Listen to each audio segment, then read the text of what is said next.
खातं पण शेतकऱ्यांच्या खात्यापर्यंत आपला DBTने पैसा कसा जाऊ शकतो याच्यासाठी आम्ही खूप प्रयत्न केले आणि त्याच्यात यशस्वीसुद्धा झालो आणि एक न्याय द्यायचं काम केलं।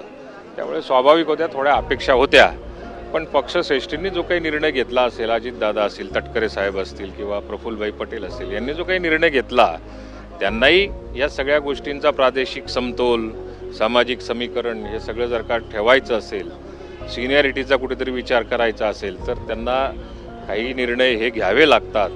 त्यामुळे जो निर्णय घेतला त्याला ॲक्सेप्ट करायचं। मागच्या 1.5 वर्षामध्ये 2020 आम्ही खेळत होतो, आता टेस्ट मॅच खेळू।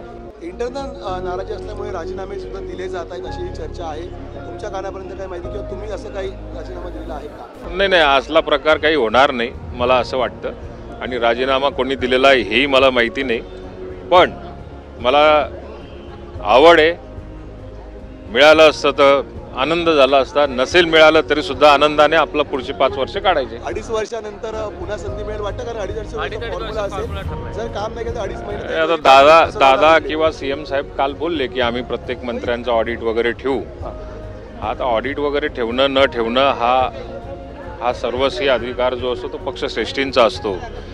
आपण आपलं काम करत राहावं एवढं मला माहिती आहे। इमानदारीने आणि प्रामाणिकपणे ज्या पद्धतीने मागच्या 5 वर्षामध्ये सभागृहामध्ये असेल, सभागृहाच्या बाहेर असेल, सत्तेत असेल, सत्तेच्या विरोधात असेल, ज्या पद्धतीने आक्रमकता होती, ज्या पद्धतीने आम्ही काम केलं, त्याच पद्धतीने सरकारच्या सोबत राहून काम करणार। चालेल, धन्यवाद।